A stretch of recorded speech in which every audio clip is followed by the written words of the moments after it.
On n'est pas là à se tâcher, à sourder de sang toute la journée. On ne peut pas demander à un éleveur de prendre de son temps pour élever une bête qui finalement finira à la poubelle. Ça, c'est pas acceptable. C'est des métiers fondamentaux, c'est des métiers dont on a un petit peu plus besoin que community manager. On est dans une famille de manuels et je m'appelle Arthur, hein, mais famille de manuels, je m'appelle Arthur.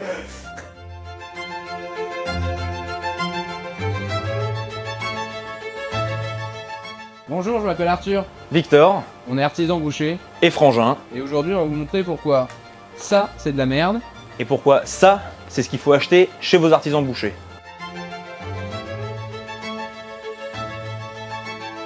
Parce que là-dedans, vous avez de la viande bovine, 75%, encore heureux. Et après, on a de la protéine de poivre hydratée, de la fibre végétale et du vinaigre tamponné. Et il y a de la betterave rouge pour le colorant, parce que sinon, ce serait tout blanc ou tout gris, on sait pas d'ailleurs. Non, mais c'est vraiment de la daube. Et en plus, ça coûte une burne. Alors que dans ce steak haché, il y a un morceau de viande haché. Voilà, c'est tout. Donc là, on va aller chercher la cuisse de bœuf, parce qu'on a besoin de rôti et de steak. Donc oui, plutôt beau morceau là. Ouais. Elle est pas si lourde. Franchement, ça va. Il y a des petits points de repère qui sont sensiblement les mêmes sur tous les animaux, même si évidemment on ne travaille pas des boulons ou des pièces de carrosserie. Le meilleur outil étant les doigts aussi, hein, pour voir où on va, sentir la viande. Hop, voilà. Alors, vous remarquerez que, contrairement à ce qu'on pense, c'est pas sanguinolent, il n'y a pas du sang qui coule de partout. Quelque chose qui a un peu changé à partir du 19e siècle où les bouchers se sont mis à se séparer des abattoirs. Des cravates pour se montrer un petit peu plus propre. Moi personnellement je trouve ça un peu kitsch. À l'ère du retour justement au métier manuel, je trouve que vouloir ressembler au col blanc. Et là il y a un truc un peu cool à faire. Moi j'aime bien faire en tout cas. Là on sépare bien avec les doigts. Hop, on essaye de pas trop taper dans la viande. On vient faire un genre de S qui est en fait l'intersection du jarret avec entre le fémur et le tibia. Et voilà, un jarret de bœuf, c'est un super pièce à pot-au-feu. Comment? Non? Je vous enlève 5 grammes, faudrait pas s'étouffer. Le problème de Victor, c'est qu'il gêne un peu partout où il est.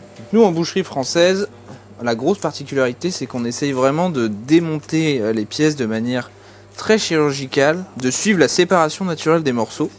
C'est un peu ce qui fait la grande renommée de notre art, en tout cas dans le monde.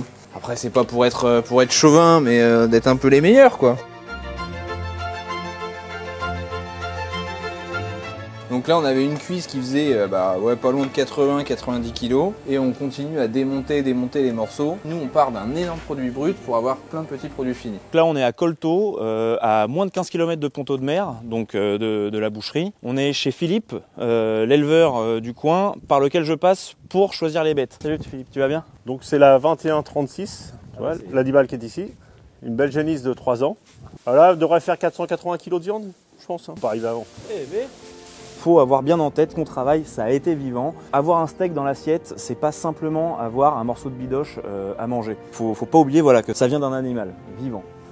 Pour un boucher, et ça devrait l'être aussi pour les consommateurs, se forcer à ne pas gaspiller, manger les bonnes quantités, de bonne manière, pour éviter d'avoir fait abattre des bêtes comme celle-ci pour rien. On ne peut pas demander à un éleveur de prendre de son temps qui finalement finira à la poubelle. Ça, c'est pas acceptable. Le métier de boucher n'est pas banal, c'est pas quelque chose qui fait rêver dans l'absolu quand on est enfant et qu'on imagine son avenir professionnel. Un des plus vieux métiers du monde, il y en a certains qui diront que c'était autre chose, mais moi je crois que c'est quand même la boucherie. C'est un métier qui est pas trop touché par le chômage. C'est important de pouvoir gagner sa vie aujourd'hui. C'est-à-dire, on est dans une époque où il y a quand même beaucoup tout ce qu'on appelle les bullshit jobs, etc. Il y a eu un peu, je crois, vers la fin des années 70, vraiment une mauvaise presse sur les métiers manuels. Et en fait, aujourd'hui, on se rend compte que tout le monde y revient parce que, c'est des métiers fondamentaux, c'est des métiers dont on a un petit peu plus besoin que community manager. Pardon, j'étais concentré dans mes saucisses, tu peux.